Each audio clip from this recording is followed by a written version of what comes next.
Hello, and welcome to the MKG podcast, the podcast that helps marketers grow their businesses using the 4 M's, the right means, messaging, media, and measurement. I'm your host, Carrie Gard, and to help me introduce today's guest, I have our CEO and sales guru, Mike Krass. Mike, thanks for joining me. Hello out there to everyone working from home. Mike, in your experience as a salesperson, you've been our sales guy since the beginning. Remember back in the day, those 40 cold calls you made to one potential client? Yeah, that would probably be a better conversion rate than what actually happened. But I'll go with that. 1 for 40. Love that. It's probably an all-star batting average in the sales. Very early days, we as a company have certainly come a long way, and you've certainly learned a lot along the way as well. But in your experience over these last 8 to 9 years, what do you think is the single most important thing a salesperson needs to help them succeed? I would say the most important thing that a salesperson needs to succeed, and by succeed it means have positive conversations, get proposals out, close deals, that kind of activity. Mm-hmm. I'd say the most important thing is to truly understand their clients and what they're selling to them and how it all fits together. So I will summarize that into a single word, and that is understanding. There's a lot of sales situations where either the salesperson or the person buying has no idea what they really need or want, and they're kind of feeling it out together. And while that can feel productive sometimes, if you don't, as a salesperson, have control over that conversation and you're not guiding it towards an answer of, we understand each other. I understand what you sell. I understand what you are trying to buy. If that salesperson can't do that effectively, it can lead to a lot of problems down the road. So it's a very hard thing to truly arrive at understanding. And it takes a lot of questions. It takes a lot of meetings, follow-up emails, and text messages and phone calls. It's not easy. And it's not easy for a reason. And that's because most often, at least in our sales world here at MKG, people kind of have an idea of what they want, but they haven't quite figured it all out yet. So to be able to bring understanding to that relationship, even if they don't buy from you, is something that buyer probably will never forget, because you help them arrive at, oh, light bulb, here's what I actually want. Yeah, and there's so many ways to bring that understanding. I agree. There's this sort of like listening thing that happens where you, as a salesperson, are doing a relatively good job of listening to what the potential client is saying, sort of reading between the lines, and then saying, oh, this is really what you're asking for. And I'm not in sales, Mike, but in terms of having done these podcasts now for a few seasons and talking to a lot of sales experts, I feel like one thing that they really need as well in order to have those conversations is help from internal teams. So here at MKG, we work really closely together as marketing and sales, and we also sort of like tag team this idea of sort of product, quote unquote, in terms of our service lines and what those mean. We work really well together on that. But when you're looking at a big B2B company, especially not a service line, so to speak, but companies that sell products like a lot of our clients, there tends to be a product team, a marketing team, and a sales team. And from my understanding, I'd love to know what your thought is on this, but they don't always help each other out in the best way. And so for sales to really have that understanding and to be ready to answer those questions, they really do need help from the marketing team and from the product team to be, make those conversations successful. Would you agree with that? I would. And when you bring that topic up, what immediately came to mind is, well, ultimately everybody wants to sell and they want sales within your company, because that means everyone has a job. Mm-hmm. There are the 3 groups you just mentioned: marketing, sales, and product marketing, or a product team. They all have different measures of success. And those measures are what can lead to conflict in an organization, right? Salespeople, they just want to close deals, period. How many deals can I close? How fast? Let's go. I'm a salesperson. I'm going to sell. Marketing has to bring those deals to the table in a lot of cases. And product marketing has to define, how are we going to talk about our product in the marketplace? Where do we fit? Where do we win? Where do we get our butts whipped? And so they all want to sell ultimately. Really, the salesperson's the only one, he or she, who actually wants to close a deal desperately. The other groups, in my opinion, kind of have these conflicting interests around how is this process going? Like a product marketer might say, oh, he closed a deal with Boeing, the aviation company, but you positioned our product this way. Like, what the heck? And the salesperson's like, don't care. They signed, they paid, we're done. And that's the kind of thing where a product person would get really particular about, well, it shouldn't have worked that way. A marketing person says, well, it looks kind of good to me. And the salesperson says, it looks great. It doesn't look good. It looks great. So in agreeing and adding a little bit more, that's just kind of what I see with a lot of our clients, is that they all ultimately want the sale, but the salesperson is the one who says, I'm going to make this happen. And when it does, I don't want to hear about it. I don't want to hear that it wasn't the right deal or perfectly done, or the contract terms are not, 100% in our favor and 0% in the buyer's favor. Like, it got done, period. This conversation's over. Moving on to the next sale. Yeah, I think with Roderick, who you're probably about to introduce here, he talks about a unique role that's developing. It's kind of this hybrid role you already alluded to in our intro chat here. You want to tell us a little bit more about that? Yes. So that leads me directly into that there is a need for all these teams to be working together, so that sales is basically getting the support that they need to close these deals. They're getting support from marketing. They're getting support from product. They're talking about the product the way that the product team thinks they should, so that there's no over promising or under delivering. The marketing team's delivering the leads that are needed. And you're right. I think all these teams have different priorities. And so what Roderick does is he talks about sales enablement. He talks about bringing somebody in who's what he calls the maestro, who gets to sort of conduct this orchestra before him. And so he sits on top of these three teams. He goes into each team, has direct conversations with each team separately, and then sort of creates a plan for how these teams can all work together to support the sales team at the end of the day. He has got such a great story. I love his approach. Let's, Roderick, just to give you some background on Roderick Jefferson is the leading sales enablement consultant, was named that by Selling Power. He owns Roderick Jefferson and Associates and is focused on driving growth in small to mid-sized companies and Fortune 500 companies. He has both the buyer and the seller of high technology products, sales platforms, and professional services. So he understands what resonates with your potential customers. So let's take a listen and learn more about how Roderick sees sales enablement and how you can put it to work for your company.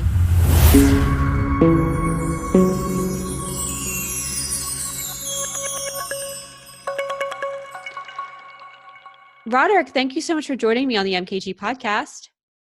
Hey, great to be on. I really appreciate it. So why don't you, for our listeners, we've certainly, I've learned about you and have maybe stalked you on the internet to learn more. But for our listeners, why don't you tell us a little bit about yourself and what you're doing now and how you got there? Sure. It all started a long time ago. No, I'm kidding with you. I am a salesperson first and foremost. I started out as a BDR years ago and worked my way up to AE. And then I realized I really enjoyed the process of selling more than I did taking down big deals. So as any good salesperson does, after I'd gone to President's Club a couple of times, I went to our RVP at the time, our regional vice president, and said, hey, what if I could share the things that I'm doing now? And of course, they weren't best practices then. They were just a bunch of templates and tools and such. Mm-hmm. But what if I shared that information across the entire region to get more people up to the level where I was when I was able to make it to President's Club? What do you think about that? And he instantly said, well, if you can do that, you've got a new job. So that new job became sales training. And from there, it's grown into sales enablement, sales productivity, and a number of different titles. But at the end of the day, it's really about making people and companies bigger, faster, and stronger. And what I mean by that is decreasing time to revenue and increasing productivity. So it's been a great run. I've been at some of the most innovative companies in the world, from AT&T, Siebel Systems, eBay, PayPal, Oracle, Salesforce, and most recently Marketo, before I decided to step out and start my own consulting firm.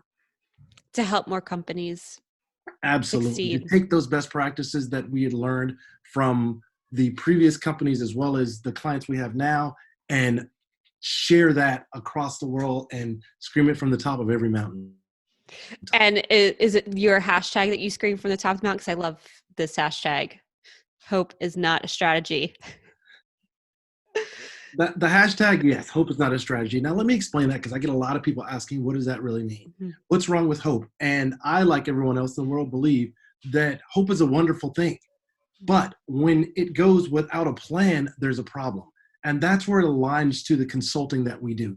We're not hoping that we can help companies. We're not hoping we can get certain results. We're not hoping we can find the right metrics. We're not hoping we can increase their sales and their productivity. It is by an intentional plan of the years of experience and all of the tenure from clients that we've been able to work with that we share, and that takes the hope out and it turns into a direct and intentional strategy. And I just love that, because it's so true. And I love what you're talking about in terms of process and needing those.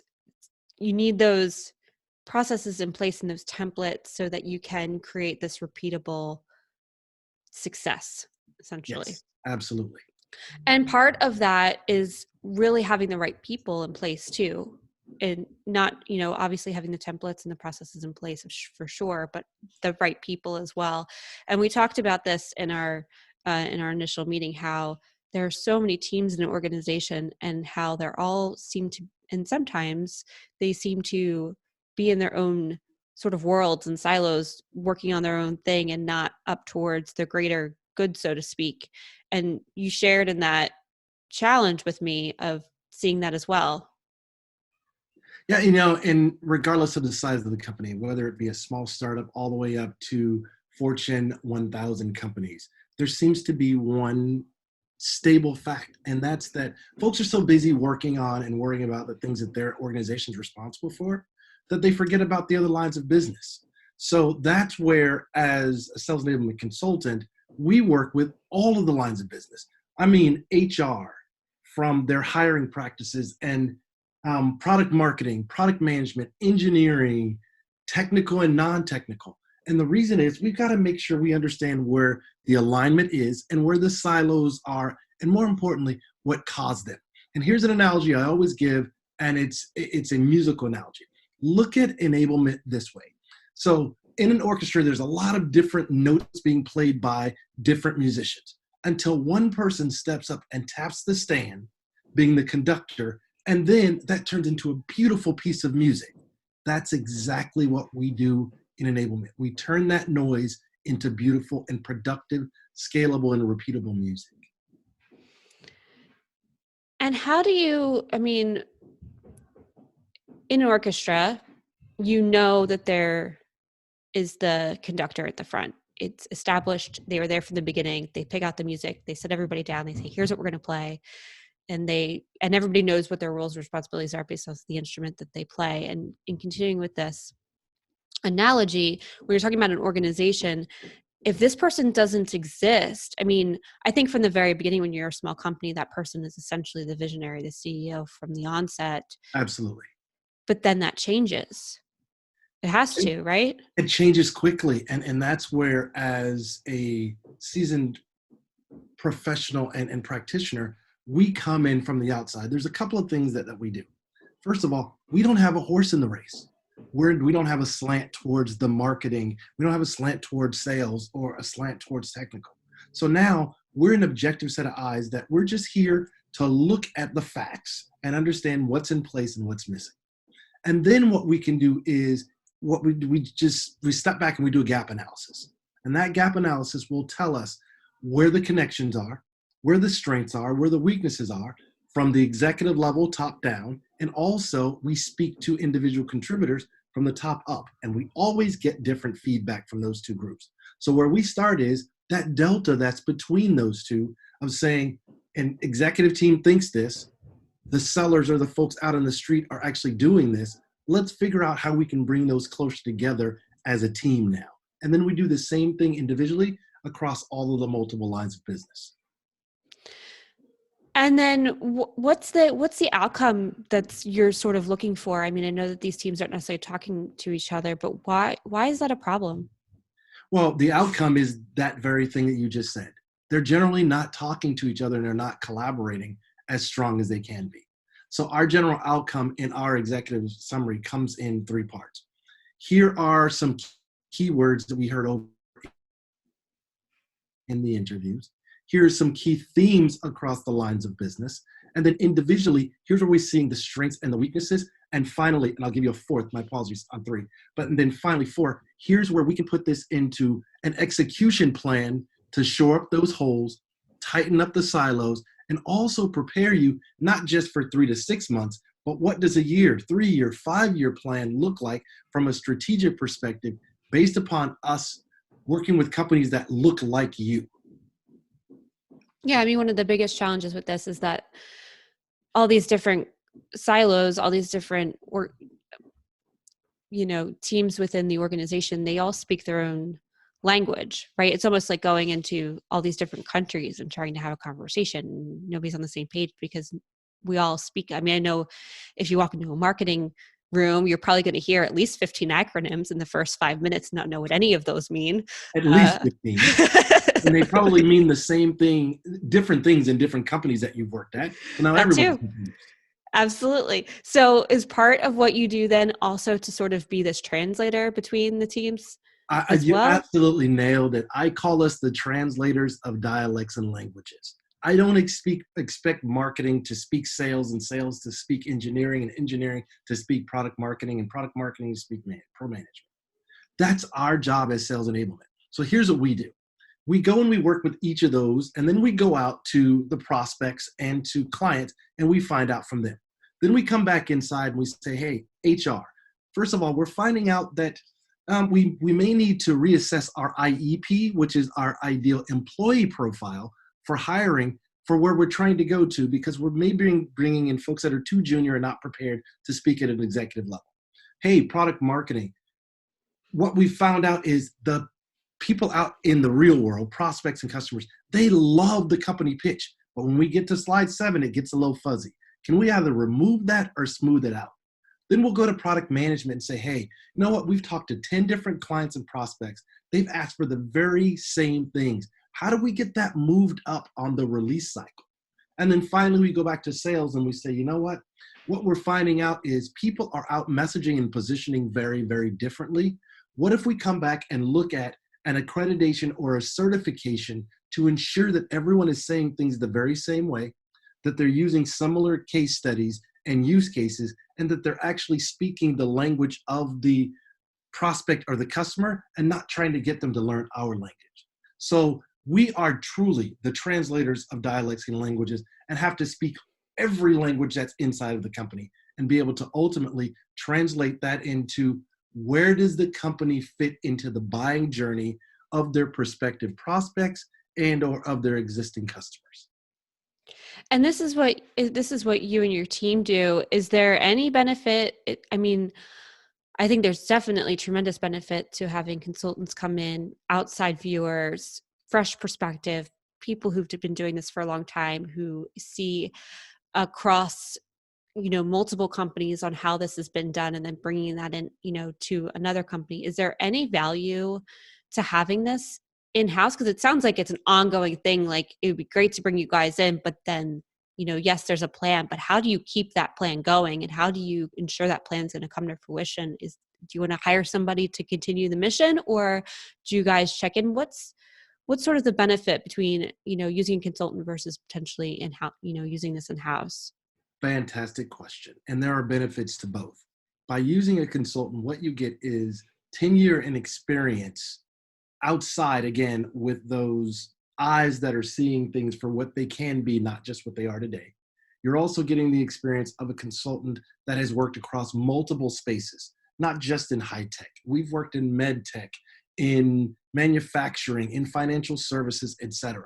So now we have collective best practices to be able to bring. And we've also worked with both small startups all the way up to some Fortune 100 companies. So we've seen what works and what doesn't work and what that growth pattern looks like. Now that's great for a consultant.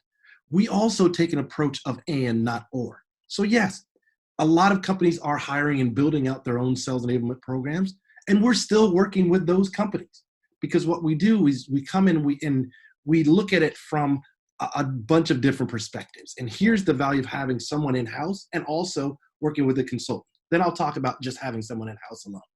By having a team in-house and still working with a consultant like us, we look at 5 pieces.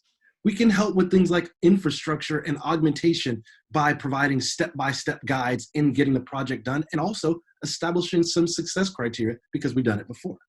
The second is we can provide team support to the sales enablement team. When I was in-house, I had no less than 10 deliverables in a given quarter. That's unrealistic. Even as a VP, it's unrealistic, regardless of the size of your team. So what we do is we help provide our processes and programs, best practices, and tools as kind of an extra set of hands, if you will. You take those 5, we'll take 4 or 5 of these, and then we'll meet in the middle. And ultimately, that team looks like the rock star because they've met all of their objectives. The third piece is providing sales leadership coaching. Unfortunately, a lot of times companies find rock stars and then they promote them to manager, but they never actually teach them how to lead. We focus on making those leaders coaches and providing a mix, again, of best practices, tools, but we also have a coaching infrastructure in place to make sure that that's a long-term piece. The fourth piece is sales-focused metrics. A lot of teams are still looking at butts in seats and NPS scores as measurements, not us. We're looking at how are we decreasing time to revenue? How are we increasing productivity? How are we now building a stronger funnel? What are we doing from a coaching perspective? And then ultimately, from an infrastructure perspective, what are they doing, this company, to build out and create more leaders, not just followers? And then the fifth and final piece is around strategic consulting, right? It's now that you have all of these different programs and processes and tools everywhere, how do we make that an end-to-end from onboarding all the way through coaching and continuing education process? Now that's with working with a consultant. If you're going to build things in-house, what I would recommend is find out where the strength is in your sellers, because there's an enormous amount of credibility of having someone from sales move into a sales enablement position, because they've already done it out in the field. They're already used to talking to customers. They already know generally the messaging and positioning, and they're now prepared to step into the process piece of pulling all of this together because they've been through all of the enablement tactics at some point somewhere. Now they've figured out what works and what doesn't work. Does that answer your question?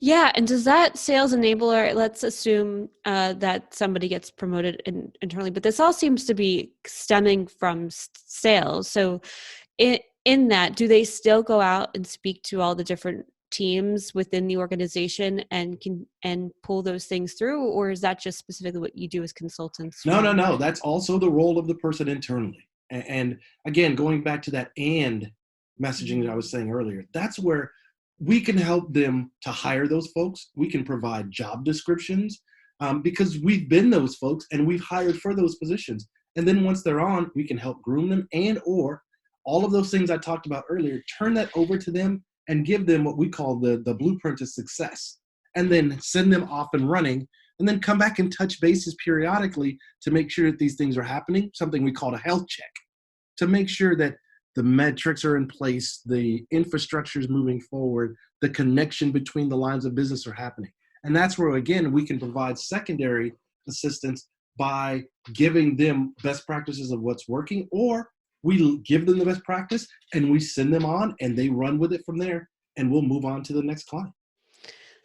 The point is, though, you need a role where somebody sits, preferably from sales because they have these skill sets already, but somebody who sits between the executive team and everybody else, essentially, who can interview each team member, each team, and then each team member to understand what the challenges are, where the gaps are, and sort of communicate and be the translator between these teams to keep everybody sort of moving in the same direction, but the direction sounds like it's really in line with what's happening from a client standpoint. Like that seems to be where all this is stemming from, like what Absolutely. client You nailed needs. it. Because if you ask 10 people or 10 companies what sales enablement means, you'll get 12 different answers.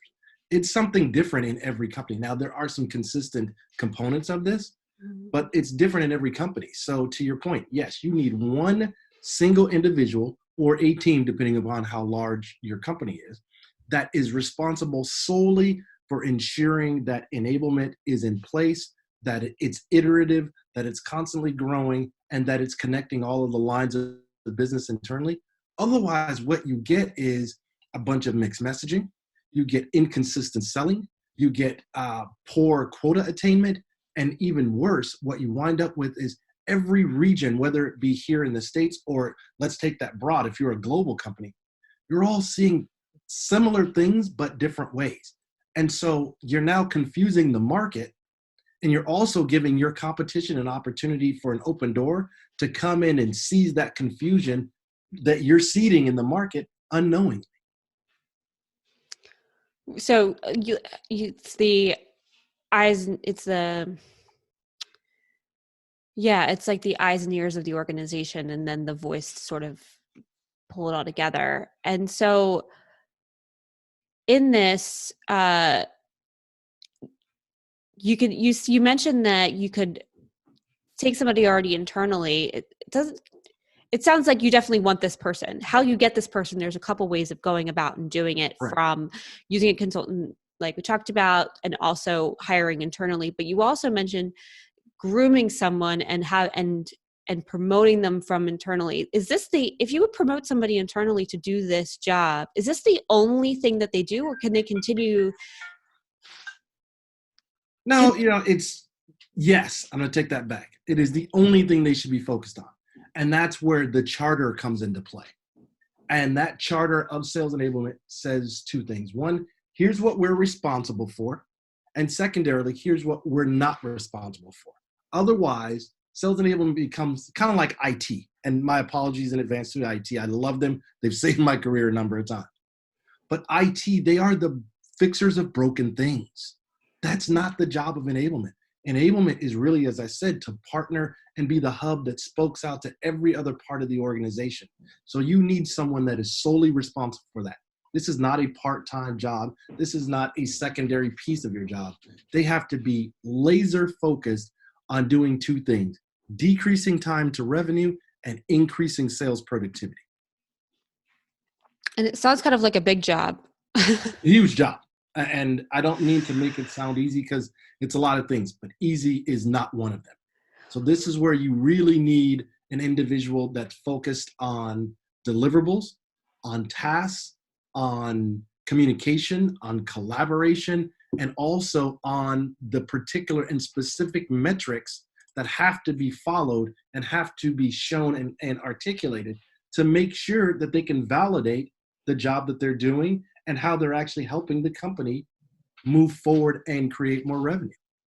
I imagine there's going to be some transitional hiccups, if you will, around getting the rest of the company sort of on board. Like I could see his executive team being like, yes, 100%, we need this thing. And the rest of the company being like, this is just going to slow us down and create more process and more things that we have to do, and more meetings and more, where I just want to sit and do my job. Do you find that to be the case? Is there sort of this transitional element that needs to happen? I mean, how do you get this into an organization where everybody's like, yeah, this sounds great?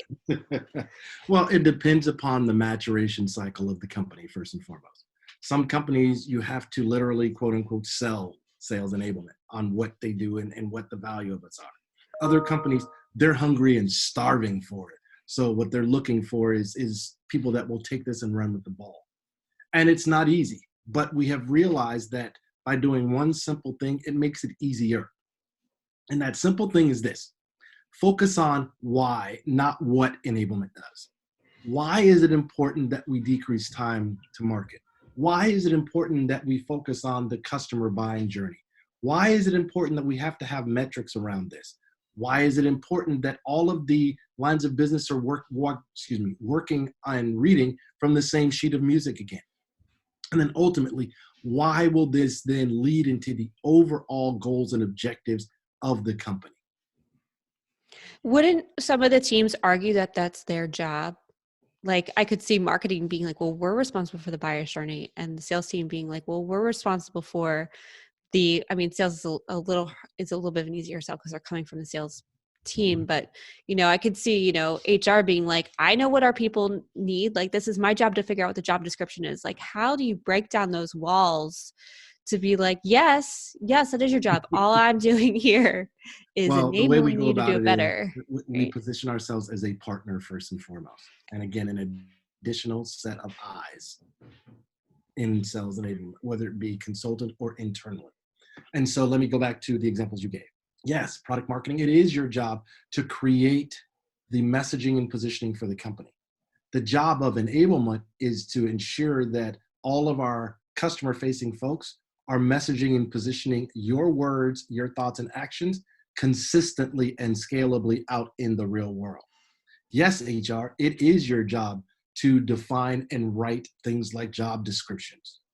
But where we partner with you is because we're working with these folks hand in hand, we see them from the day that they onboard all the way through their continuing journey. We see some gaps. We also see some opportunities for growth, and we see some consistent places where they start to trip. What if we could work together to remove those roadblocks and make sure that we can smooth out the journey for them? Yes, sales, it is your job to get out there and sell. We never claim to close deals or own closing deals. We influence those. So what if we partnered and we could provide you with feedback and metrics on things like how they're doing on certification and accreditations, how we're now increasing the average deal size, how they're using the collateral and how frequently? What if we were to say how they're now creating more pipeline faster and they're closing bigger deals? You've got more people that are attaining quota. The win rate is going up. The time to revenue is shortening. There is not one sales leader in the world that's going to say no to that.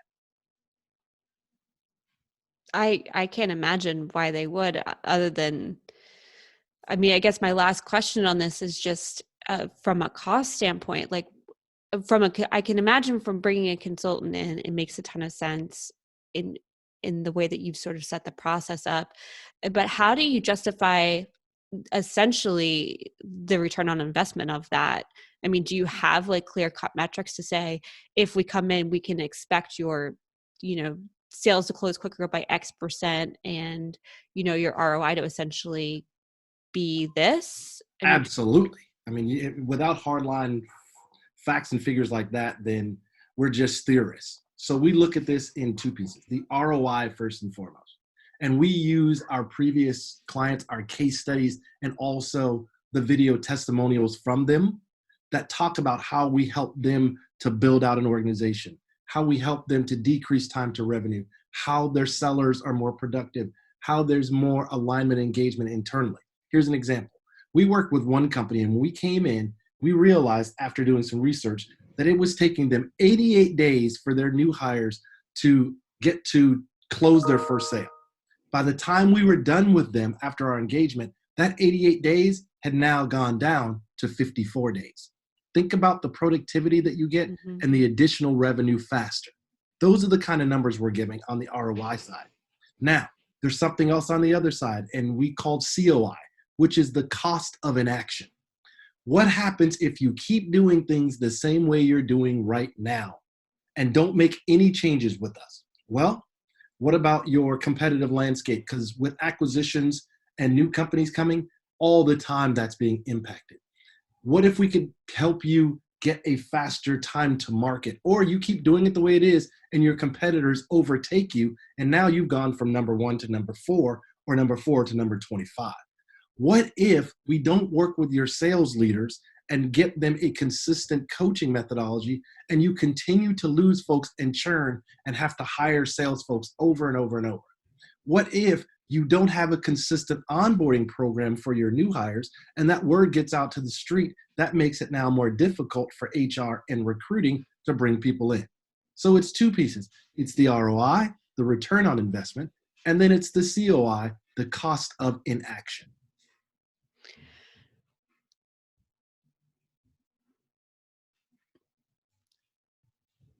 Yeah, I think this makes a ton of sense. Is there roles within the company that already sort of, I'm in an agency, so I'm not on the marketing side, and I'm not, part of an IT or SaaS company. So I'm speaking from just trying to fully understand how a company is set up. But is it possible that there's already somebody like this, maybe not doing to the full extent that you're suggesting, but that is already sort of, I feel like not the CEO but like somebody above, right above like that CM, like right above that like VP of marketing, VP of sales. Like, is there somebody already sitting there that's going to feel like their toes are stepped on, or is this a brand new Well, idea? generally, it's none of those pieces because they all have a vertical responsibility. Okay. In the larger Right. companies, it would be the COO or the chief operating officer, and tied together with the CRO, the chief revenue officer. Those two are responsible for these pieces, but those are not the people that you want doing this because they're too busy trying to run the organization and they're too busy to come down into the weeds to get this done. And that's why they hire sales enablement folks. In the smaller companies, it's usually someone in the marketing department. Now, here's the problem with that. They only look at this with marketing eyes. And then sales says, wait, we're getting leads, but they're garbage. And marketing says, hey, but we're giving you great leads. What do you need? You need someone in between those two to translate what does great leads really look like that you're saying marketing, and sales, why are you saying that you're getting garbage leads? Well, let me tell you what marketing is doing, and marketing, let me show you what sales enablement is actually asking for, because they feel like you're giving them what you think they need versus here's what they're actually trying to say in marketing speak. So how do we translate that back into sales speak so we have a win-win on both sides? So as you grow within an organization, looking at the COO and saying, I can help you, and we can do this on a much grander scale and much deeper and much more effective and quicker, essentially, than all the things that you're trying. I mean, I'm a COO, so yes, to all of those things. It's also making me think about my own role and maybe starting to think through some of those things and how to go and do. I'm not in a tech company or a med tech or any of those, but I mean, I can see how some of this would be value even within using it within my own organization. And then, if scale was to come someday, eventually, where I will have a whole sales team and a whole marketing team, I don't know, maybe not. But I could see the value in this from a brand standpoint and it really being powerful, especially once you put those metrics behind it. I mean, I can't really argue with ROI. No, it's tough to, and you just nailed it. And it's that the great thing about enablement is we're a horizontal play. It doesn't mean that because you're an agency, you don't need us, or you're in med tech or high tech, or you're in SaaS, or you're in manufacturing, or you're in financial services. The answer is yes, across that horizontally. You're going to need someone that owns this responsibility, especially as a COO, because you can't do it all and you can't be everywhere. And We that's try. right? Operationally, you've got to stay at a certain level. Otherwise, you'll be too busy working in the business to work on the business. Exactly. That's where sales enablement comes in. We are working in the business hand in hand with the lines of business and the business owners to make sure that all the dots connect so that ultimately we can be the strongest, the biggest, the most efficient, and most effective company when it comes to sharing our experience. And I don't mean tenure. I mean, we don't sell solutions. We don't sell products. We sell the experience of working with us as a company to then impact the customer buying journey. That's the value of sales enablement. Thank you so much for joining me, Roderick. This has been a joy to hear you talk about your passion. It clearly is a passion, and how sales enablement can help us all in terms of having better communication across our organization and impacting the greater good, essentially. So thank you so much. Thank you for having me. I really appreciate it. And if there's anyone that would love to talk deeper about this, reach out to us at roderickjefferson.com. Well, thank you for joining me. This was a pleasure, and I will get all that information out to you. Sounds good. Have a fantastic day. You too.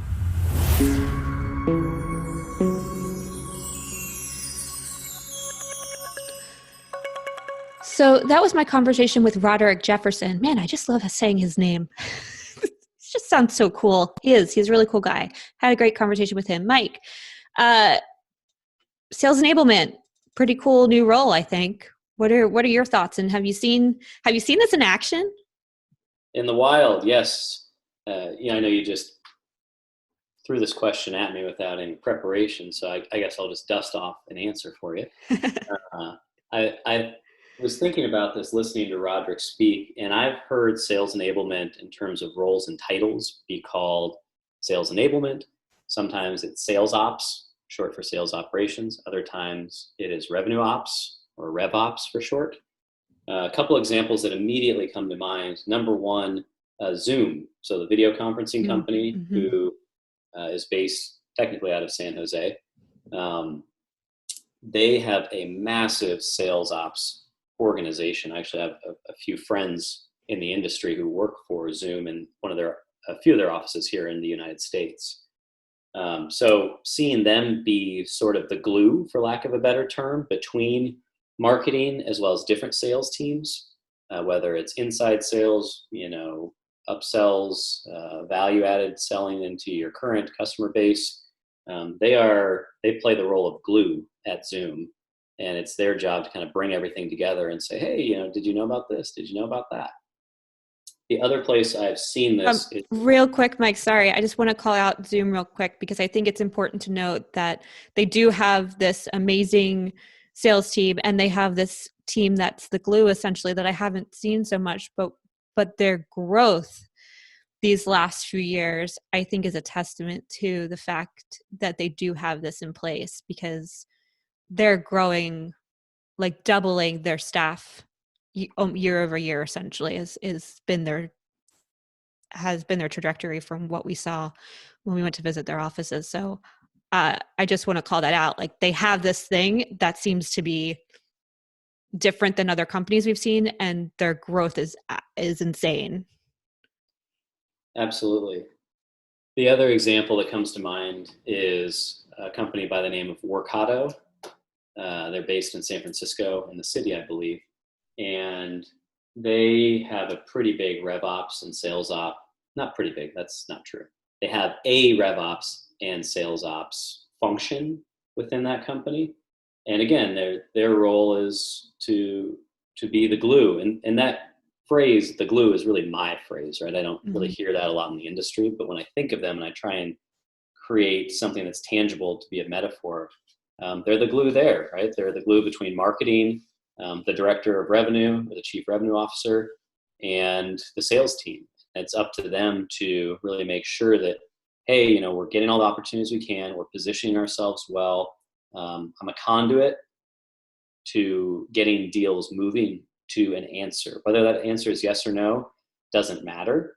You obviously want more yeses than nos. But the idea of being a conduit is yes or no is a final answer, even if it's no for right now. Right. It's much better than I don't know, still kind of evaluating, don't have a process. It's this loosey-goosey thing where now you're dedicating time and energy to try and figure that out for the buyer.